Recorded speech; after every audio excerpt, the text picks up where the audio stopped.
बहुत सुंदर संचालन आप कर रहे हैं। सबसे पहले जोरदार तालियां संचालक महोदय जी के लिए और जोरदार तालियां हमारी माताओं बहनों और नन्हे मुन्ने बच्चों के लिए। जोरदार तालियां इस मंच को संचालित कर रही जूली बहुत जी और आपकी पूरी टीम के लिए। जोरदार तालियां इस गांव के समस्त निवासियों के लिए, यहाँ पर बैठे समस्त हमारे श्रोतागणों के लिए। विश्व गुरु तथागत गौतम बुद्ध जी को नमन करते हुए सिंबल ऑफ नॉलेज ज्ञान के प्रतीक, संविधान के निर्माता, समता सैनिक दल के संस्थापक परम पूज्य बोधिसत्व बाबा साहब डॉक्टर बी.आर. अम्बेडकर जी को नमन करते हुए, संतों के संत श्री रविदास जी को नमन करते हुए और बहुजन समाज में जन्मे तमाम महापुरुषों को जिन्होंने अपने जीवन का बलिदान दे करके हमारे जैसे करोड़ों लोगों के जीवन को बनाने का काम किया है, समता सैनिक दल उनके चरणों में नमन करता है, अभिनंदन करता है। साथियों, अच्छा लगा, बहुत हर्ष की बात है कि हमारे समाज के, बहुजन समाज के युवा क्रांतिकारी साथी पढ़ लिख करके समाज को संबोधित करके उसे जागरूक करने का काम कर रहे हैं। ऐसे मैंने आज युवा क्रांतिकारी सिपाहियों को यहाँ सुना, उनके सम्मान में जोरदार तालियां। अध्यक्ष जी को सुना, उनकी टीम को सुना, साथियों को सुना।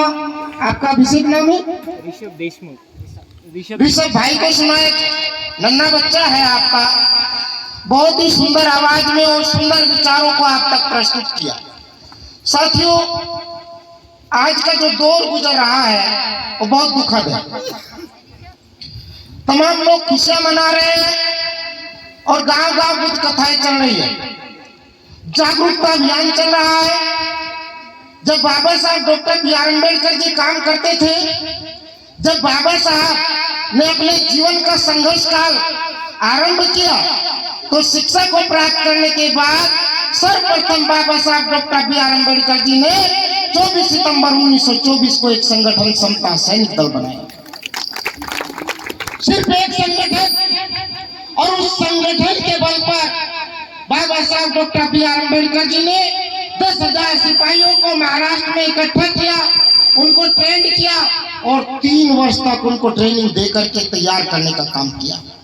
उन्होंने किसी लड़ाई को ऐसे उठा करके लड़ना शुरू नहीं कर दिया है, बड़ी योजनाबद्ध तरीके से प्लानिंग करके अंजाम देते थे बाबा साहब डॉक्टर बी.आर. अम्बेडकर। हमें सीखना चाहिए बाबा साहब के संघर्षों से। जब बाबा साहब डॉक्टर बी.आर. अम्बेडकर जी इस देश में तमाम अछूत समाज के लोग, दलित वर्ड कहीं नहीं आता बाबा साहब की डिक्शनरी में। मैं आपसे निवेदन करूंगा कि आप इस शब्द पर जो है प्रतिबंध लगाए, इसका प्रयोग ना करें, क्योंकि बाबा साहब डॉक्टर बी.आर. अम्बेडकर जी को मानने वाले लोग समाज को 4 वर्गों में रखते हैं। बाबा साहब ने हमें 4 वर्ग दिए और उन मनुवादी व्यवस्था के 4 वर्णों को लात मार करके उनको खत्म करने का काम बाबा साहब डॉक्टर बी.आर. अम्बेडकर जी ने किया। मनुस्मृति को आग लगाने का काम बाबा साहब डॉक्टर बी.आर. अम्बेडकर जी ने किया। आज हम मनुस्मृति के शिकार हैं। हमारे घरों में मनु विचारधारा कायम है, मनु विचारधारा को हम फॉलो करते हैं। हमारा समाज, हमारे बच्चे, हमारी माताएं और बहनें उसको अपने घरों में लादने का काम कर रही है। अरे बाबा साहब डॉक्टर बी.आर. अम्बेडकर जी को मानने वाले लोगों, तमाम मेरे साथियों, माताओं और बहनों, बाबा साहब के विचारों पर चलने का काम, बाबा साहब के विचारों को अपनाने का काम करिए। बाबा साहब डॉक्टर बी.आर. अम्बेडकर जी ने 1927 में इस देश के तमाम अछूत लोगों को, जिनको सार्वजनिक स्थलों से पानी पीने तक का अधिकार नहीं था, इसी समता सैनिक दल के 10,000 सिपाहियों के साथ महातालाब को चारों ओर से घेर के आपको सार्वजनिक स्थलों से पानी पीने की आजादी दिलाने का काम किया। जब ब्रिटिश हुकूमत मनुवादी व्यवस्था के लोग और ब्रिटिश हुकूमत यहाँ राज कर रही थी, और ब्रिटिश हुकूमत के अंदर बाबा साहब ने काम की ताकत और समता सैनिक दल संगठन की ताकत से आपको पानी पीने की आजादी दिलाई दी। आज आप तालाबों का गंदा पानी नहीं, बिस्लरी का फिल्टर पानी पीते हैं, तो हम जो ड्रॉप हमारे शरीर के अंदर जाता है, जो पानी की बूंदें हमारे शरीर के अंदर जाती है, तो उसको हमारा जीवन दान है और उसको देने वाले हमारे परम पूज्य बोधिसत्व बाबा साहब डॉक्टर बी.आर. अम्बेडकर। इन बातों पर हमें विचार करना चाहिए, चिंतन करना चाहिए, मनन करना चाहिए और तब हमें आगे के काम को अंजाम देना चाहिए।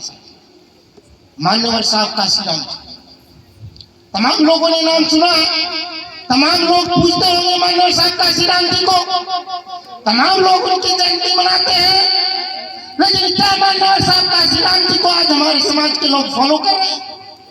क्या हमारे समाज के युवा साथी मानव साहब काशीराम जी जो अपनी नौकरी को लात मारकर अपने परिवार को छोड़कर इस समाज के लाभ मोह तमाम मोह माया को त्याग करके बाबा साहब के बताए हुए मार्ग पर निकल पड़े और आपको बहुजन समाज की ताकत और सत्ता हाथों में उन मानव साहब काशीराम जी ने, जिनको आज हम कहते हैं, मेरे तमाम साथी कहते हैं कि हमें बहुजन समाज में सत्ता हासिल करनी है, हमें इस देश की हुकूमत को हासिल करना है। अरे वही मानव साहब काशीराम जी जिन्होंने अपने जीवन का बलिदान दे करके आपको चार बार इस देश के सबसे बड़े प्रदेश उत्तर प्रदेश का शासक बनाने का काम किया। बनाया कि नहीं बनाया?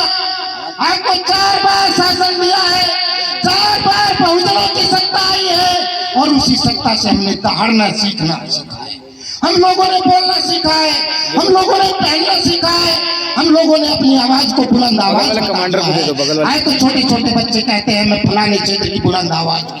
अरे ये सोचिए कि हम इस क्षेत्र की बुलंद आवाज कहाँ से बने हैं, किसने हमें बुलंद आवाज बनाया है, किसने हमें इतनी ताकत दे दी कि हम चौराहों पर जाकर के बोले, हम सड़कों पर जाकर बोले, हम गली मोहल्ले में जाकर के बोले।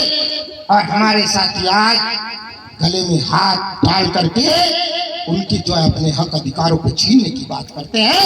तो ये भी माननीय साहब काशीराम जी ने 4 बार जो हमें सत्ता दी है उससे हमारे अंदर ताकत आई है, इन बातों को ताकत मिली है। तो नमन करिए उन मान्यवर साहब काशीराम जी को, नमन करिए आयरन लेडी बहन कुमारी मायावती को।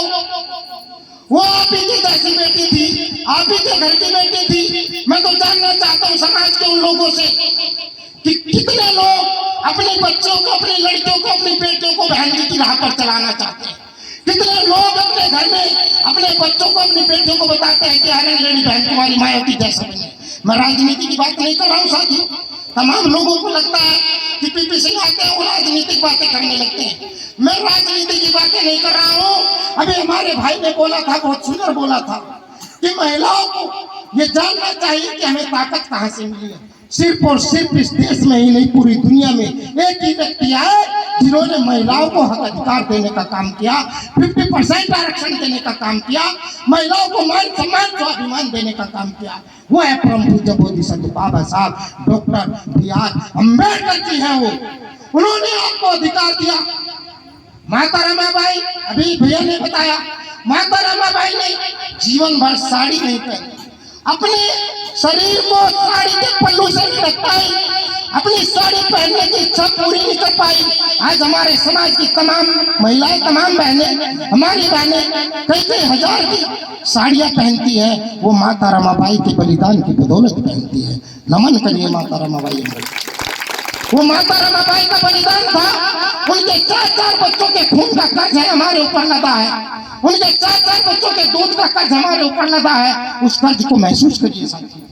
बोलने से कुछ नहीं होगा, आचरण पे चलने से। यदि मैं यहाँ बोल रहा हूँ तो मेरे फैमिली मेंबर भी काम कर रहे हैं, मेरे 3 बच्चे भी काम कर रहे हैं, वो भी बाबा साहब के बताए मार्ग पर चल रहे हैं, वो भी हमारे महापुरुषों के बताए मार्ग का अनुसरण कर रहे हैं। हम अपनी वाइफ के साथ में संगठन में काम करते हैं, वो भी ड्रेस पहन करके संगठन सैनिक दल की सिपाही बनकर के काम करती है। साथियों, ये बात मैं इसलिए बताना चाहता हूँ कि तमाम लोग काम तो करना चाहते हैं लेकिन अपने बच्चों को, अपने परिवारों को उसमें लगाना नहीं चाहते हैं। जब तक आप परिवार के साथ नहीं लगेंगे, जब तक आप बच्चों के साथ नहीं लगेंगे, आने वाले समय को हम सुधार नहीं पाएंगे। अब बाबा साहब के 3 सूत्रों की बात होती है, बराबर बात होती है। मैं भी पैसे से एक शिक्षक को, अध्यापक को, और एक अध्यापक का कार्य होता है आपके विद्यालय में जो बच्चे आए उनको पढ़ा लिखा करके विद्वान बनाने का काम होता है, ना कि उन बच्चों में फूट डाल करके उन्हें बांटने का काम नहीं होता। बहुत सटीक बात बोल रहा हूं मैं आपको। बहुत लोगों को बुरी लग सकती है, मेरी बात लग जाती है, लेकिन मैं आपसे हाथ जोड़ करके निवेदन करता हूं, अपील करता हूं कि जब हम बाबा साहब के सूत्रों की बात करते हैं प्रथम सूत्र शिक्षित बनो, तमाम साथी तमाम लोग जानते हैं, तमाम घरों में पता है, कैलेंडर पे लिखा होता है। बाबा साहब ने 3 फार्मूला दिए हम। 3 फार्मूला में सबसे पहला फार्मूला शिक्षित बनने का आता है। शिक्षित बनो और शिक्षित करो। हमारे कितने लोग शिक्षित बन रहे हैं और कितने शिक्षित कर रहे हैं? क्या पढ़ना लिखना ही शिक्षित होना होता है? शिक्षा की परिभाषा क्या है? शिक्षित किसे कहते हैं? सर्टिफिकेट ले लेना शिक्षा नहीं होता है। सर्टिफिकेट ले लेना, डिवीजन अच्छी ला लेना, वो आपकी शिक्षा नहीं है। आपकी शिक्षा है जागरूक होना। आपकी शिक्षा है अपनी सोच को बढ़ावा देना, अपनी चिंतन शक्ति को मजबूत करना। जिस विद्यार्थी की चिंतन शक्ति मजबूत नहीं होती है, चाहे वो कितने भी नंबर 100 में से 100 ले आए,